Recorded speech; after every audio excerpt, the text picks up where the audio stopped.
Have you ever been in a meeting where you knew that something needed to be said, but you stayed quiet? Maybe you saw a risk that nobody was addressing. Maybe you disagreed with a decision. Maybe you had an idea that could improve the outcome, but you thought, is this really my place? Am I overstepping? For many new leaders, this hesitation isn't because they lack the ability. It's because they learned to be careful.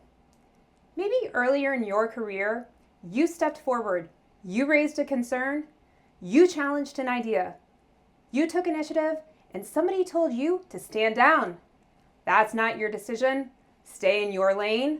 After hearing that enough times, you started thinking, maybe I should just wait until somebody asks me. The problem is, that mindset may have helped you to succeed in your previous role, but it can prevent you from succeeding now as a leader. Many technical leaders built their careers by being thoughtful. You respected expertise, you valued facts, you followed processes, you made decisions based on evidence. Those are strengths, but leadership requires something different. Leaders have to step forward when things are unclear. They have to raise concerns before they have the perfect answer. As a technical contributor, you may have asked, what am I responsible for delivering? But as a leader, that question becomes, what does my team need from me to succeed? You can use the permission to lead rule to remind yourself that you don't need someone else to give you permission to lead. Leadership is not about waiting until someone officially tells you to step forward.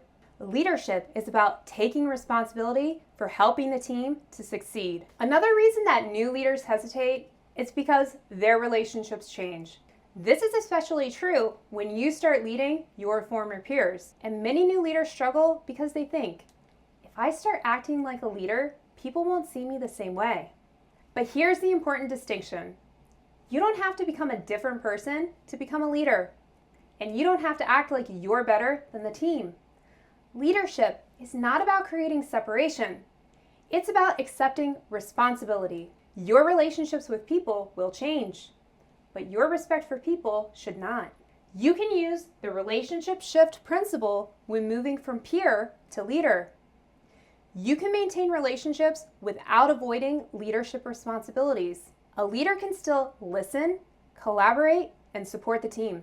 But a leader must also set expectations, make decisions, address problems, and hold people accountable.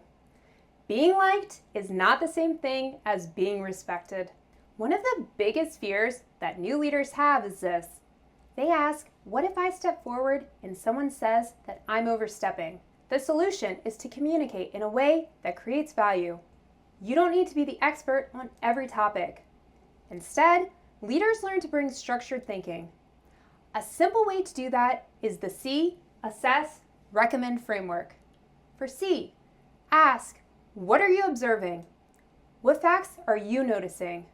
For instance, you might ask, I've noticed that our requirements continue changing after development has started.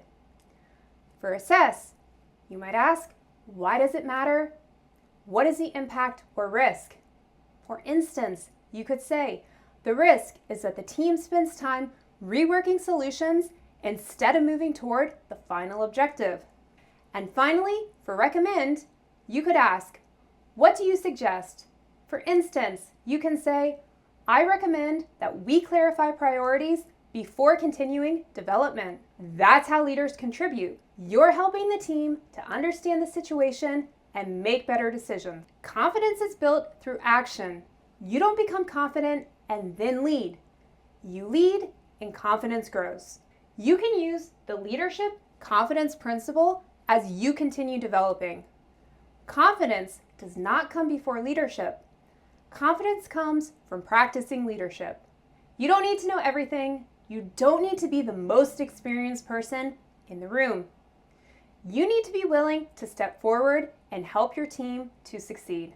Leave a comment below. Have you ever held back from speaking up because you weren't sure that it was your place? If you found this helpful, consider liking the video and subscribing. And if you're looking for one-on-one coaching to help you navigate your transition into leadership, my contact information is in the description. Stick with me. In the next video, we'll discuss one of the biggest mindset shifts for technical leaders: letting go of being the expert.